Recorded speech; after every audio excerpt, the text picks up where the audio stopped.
श्रीराम. नाम हे सत्स्वरूप आहे. नाम हे रूपापेक्षा निश्चित श्रेष्ठ आहे. त्यामुळे रूपाचं ध्यान मनामध्ये आलं नाही तरी नाम सोडू नये. पुढे रूप आपोआप येऊ लागेल. रूप हे जड आणि दृश्य असल्यामुळे उत्पत्ती, स्थिती आणि विनाश, वाढ होणं आणि घटणं, जागा व्यापणं आणि जागा बदलणं, कालमानाने फरक पडणं इत्यादी बंधनं त्याला असतात. पण नाम हे दृश्याच्या पलीकडे आणि सूक्ष्म असल्यामुळे त्याला उत्पत्ती आणि विनाश, वाढ आणि घट, देशकाल निमित्ताच्या मर्यादा इत्यादी कोणतेही विकार नाहीत. नाम हे सत्स्वरूप आहे. नाम हे रूपापेक्षा व्यापक असतं. व्यापक वस्तूचं क्षेत्र मोठं असल्याने तिच्यामध्ये शक्ती देखील अधिक असते. जिच्यामध्ये शक्ती जास्त असते ती वस्तू अधिक स्वतंत्र असते. जी वस्तू अधिक स्वतंत्र असते तिला बंधनं किंवा मर्यादा कमी असतात. म्हणून नाम हे रूपापेक्षा अधिक व्यापक, अधिक शक्तिमान, अधिक स्वतंत्र आणि अधिक बंधनरहित असते. आपली ज्ञानक्रिया कशी चालते ते पाहूया. आपण एका टेकडीवर उभं राहून सृष्टी सौंदर्य पाहिलं. त्या पाहण्यात कोणकोणत्या क्रिया होत्या? प्रथम डोळ्यामधून प्रकाशकिरणं आत गेली. बाह्य पदार्थांचे मनुष्याला ज्ञान व्हायला इंद्रिय हे पहिलं साधन आहे.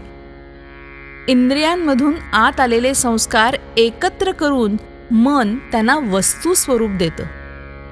वस्तुस्वरूप तयार झाल्यावर बुद्धी सारासार विचार करून त्या वस्तूचं यथार्थ ज्ञान आपल्याला करून देते. पण मनुष्याच्या बुद्धीचा व्यापार इथेच थांबत नाही. टेकडीवरून आजूबाजूला पाहत असताना झाडं, वेली, घरं, बागा, माणसं, पक्षी, पाण्याचे तलाव इत्यादी सर्व वस्तूंचं ज्ञान झाल्यावर पुन्हा त्यांचं एकीकरण होऊन ही सृष्टीची शोभा आहे असं ज्ञान आपल्याला होतं. म्हणजे अनेकात एकत्व शोधणं हेच मानवी ज्ञानाचं लक्षण आहे. या जगामध्ये कितीतरी वैचित्र्य आढळतं.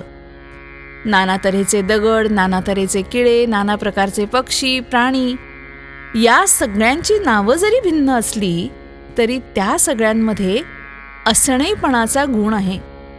म्हणजे सजीव प्राणी झाला तरी तो आहे आणि निर्जीव वस्तू जरी झाली तरी तीही आहे. एवढंच काय, पण आनंदाला सुद्धा आहेपणाचा गुण आहे.